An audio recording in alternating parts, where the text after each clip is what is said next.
From the JAMA Network, this is JAMA's Surgery Author Interviews.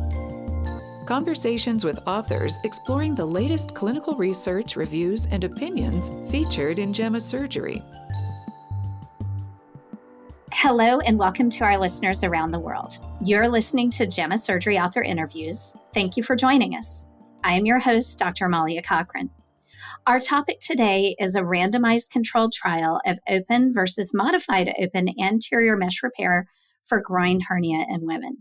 And I have the opportunity to speak with Dr. Alphonsus Matovu of the Mubende Regional Referral Hospital in Mubende, Uganda. Hi. And Dr. Jenny Löfgren of the Karolinska Institute in Solna, Sweden. Hello. Welcome to both of you. I want to start with a curiosity question about your collaboration, particularly given that this is not your first time that you have worked together on scholarly work. Please tell me how a surgeon in Uganda and a surgeon in Sweden came to work together. Actually, over 20 years ago, 2005, I met Professor Andreas Vladis, who was a professor at Karolinska Institute. And Professor Andreas Vladis introduced me to surgery in low-income settings and the global surgery agenda. And because of this collaboration with Professor Andreas Vladis, the collaboration between Uganda and researchers from Sweden expanded onwards. So we have engaged in several studies until we come now to this study, which we have just concluded and published. Yeah, I will add a couple of things to that. I think Andreas, he was in Uganda in an exchange program as an exchange teacher at Mulago National Referral Hospital. And at that time, 20 years ago, Dr. Alphonsus, he was still a resident surgeon, and you started doing some work together and you published a couple of papers as well. But then Alphonsus was so busy with all this clinical work, and after completing residency, he went back to a mission hospital I worked for several years, where he was in fact the only doctor. So it was difficult to pursue big projects on your own, I think. And I came along and I got into the collaboration. So I started doing work together with Prof. Vladis, but also with Alphonsus. And that was in 2010, I believe. And that's when we started doing work together. And here we are 15 years later and still working together. And it's been an amazing journey, I think. Yes. Yeah. Mm. I don't want to make assumptions about how you arrived at the topic for this study. I can make guesses, but I want to make sure that we have the right information for our listeners. So can you please share with us a little bit about how you decided to look at management of groin hernias in women? Yeah, actually, our observation and the earlier work that had been done focused a lot on men. We looked at most of the evidence for hernia surgery. There's a lot of work that has been done in men. And we noted that a lot of evidence is lacking among women.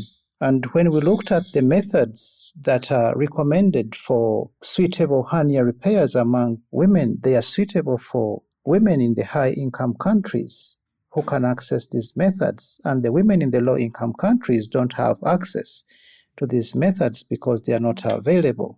So that's why we thought of studying a method that could be able to treat groin hernias in women in a low-resource setting or where there's no availability of laparoscopic approaches.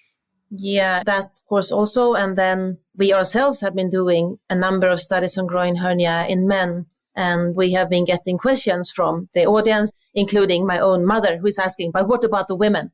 Why don't you do projects including women? So it was a natural next step to work on something with women. And there is also something ongoing for children, in fact, but that's not ready yet. What did the two of you find were the biggest challenges in preparing for this study?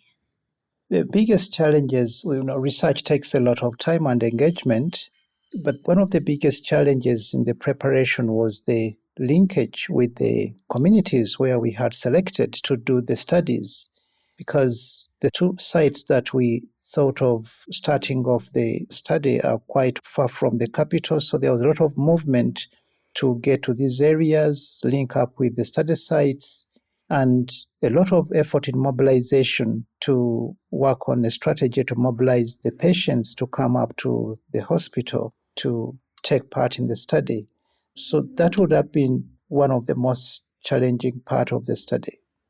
There were also some challenges with a bit of study design and sample size calculation, since it's important at least to have some estimates or some assumptions that you can base your sample size calculation on.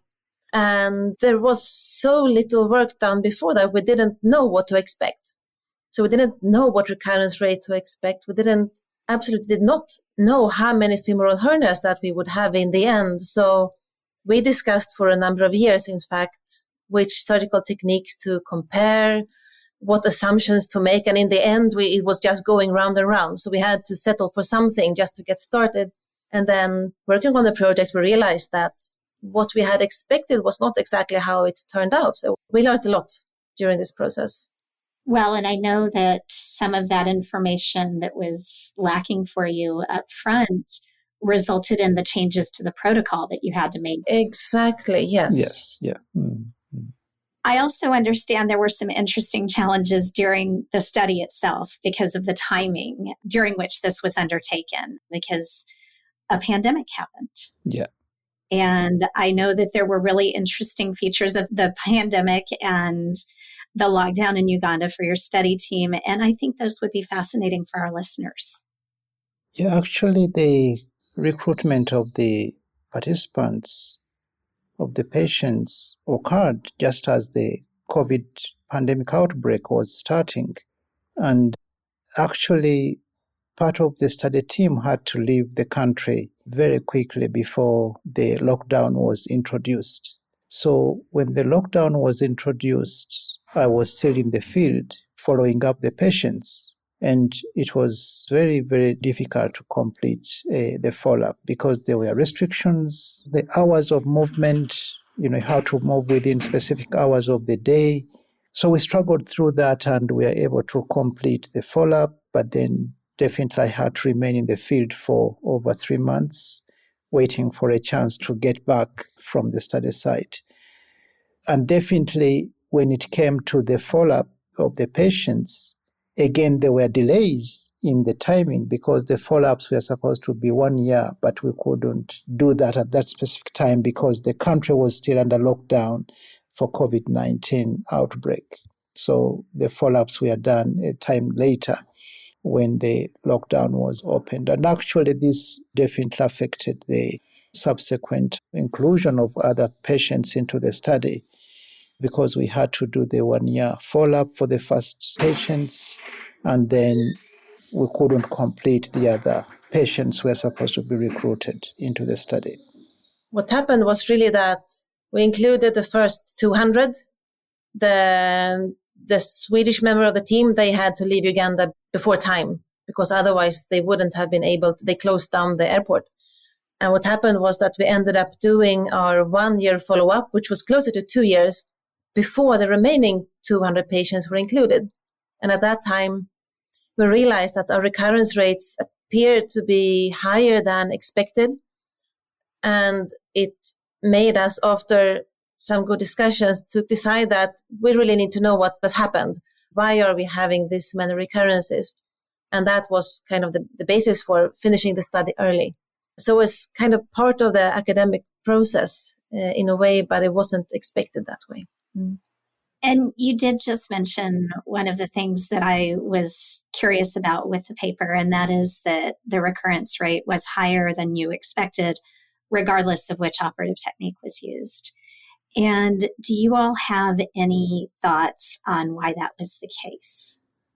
The thoughts for recurrency are, well, this was a new method that, as Jenny has mentioned, that we didn't have a lot of information about this, and we're using relatively new method. So we thought it would be a good method. But when we get into the study and we found all these many patients with femoral hernias, of course, that affected the outcomes of the study, which gave us a higher recurrence than anticipated. Also, what we anticipated was, in fact, based on our own study from before that was done in men. So women do have more recurrences than men.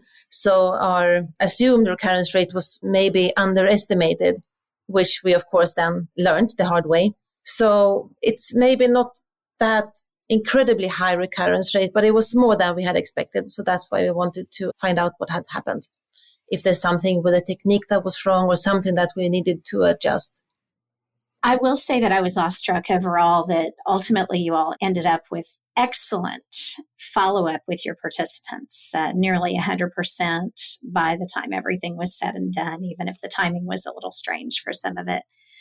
And I know there are going to be clinical trialists who listen to this who want to know how you all were successful in achieving such a high rate of follow-up with the participating patients. Yeah, the experience that we have built over time, having been involved in hernia research before, has helped us also to increase our capacity in follow-ups. The way we collected the data was quite detailed, that it could guide us in finding the patients for follow-up, working with the local leaders who know the community settings very well, and also working with teams that are knowledgeable about the geographical areas where we are working. So combining all these enabled us to achieve this 100% follow-up. The experience from this study is quite similar to our previous studies also, where we had high follow-up rates. So 2 weeks is always 100%. And then a year is usually around between 95 and 100. And we've done 5-year follow-up also in Ghana and Sierra Leone studies there with about 80% follow-up rates. So it appears that the study participants are willing to come for follow-up, but also a lot of them are interested to have an extra confirmation that everything is fine. Or if it's not fine, that we will be able to fix it for them or help them with whatever their problem might be. And it seems like that community engagement, that community connection piece with the patients that participate in the study is incredibly important. Yeah. We also give them a transport refund, which is, I believe, very important since a lot of people don't have that extra money to pay for transport for follow-up. So I think that is also quite important. My closing question for the two of you is, what do you think is most important for our listeners to take away from a conversation about this study? Hernias in women are a significant challenge. And when we come to the low-income countries, we need to promote better methods that can be able to treat the women adequately, safely, and to be able to get good outcomes. I think an important message with this study, as well as some of the previous ones, is that it is very much possible to do RCTs and clinical research in, for instance, Uganda, with successful results, including, follow-up rates and so on. When we first started around 2010, we often heard that it's not possible and follow-up is not possible, and especially not long-term follow-up. But over the years, we have learned that it's very much possible, and I would really like to see that others also do research like this and they plan for a long-term follow-up. It's quite important that research is done also in Uganda and other countries like that. I want to thank both of you for your time today. I don't know that I have done an author interview with people on 3 different continents before. And the fact that we could make this work and have such a terrific discussion about your work just is really important. Thank you so much. Thank you. Thank you so much. Thank you very much. I am Dr. Amalia Cochran, the Web and Social Media Editor for JAMA Surgery, and I've been speaking with Drs. Alphonsus, Matovu, and Jenny Löfgren today. This episode was produced by Daniel Musisi at the JAMA Network. You can find a link to the manuscript in this episode's show notes. To follow this and other JAMA Network podcasts, please visit us online at jamanetworkaudio.com or search for JAMA Network wherever you get your podcasts. Thanks for listening. This content is protected by copyright by the American Medical Association with all rights reserved, including those for text and data mining, AI training, and similar technologies.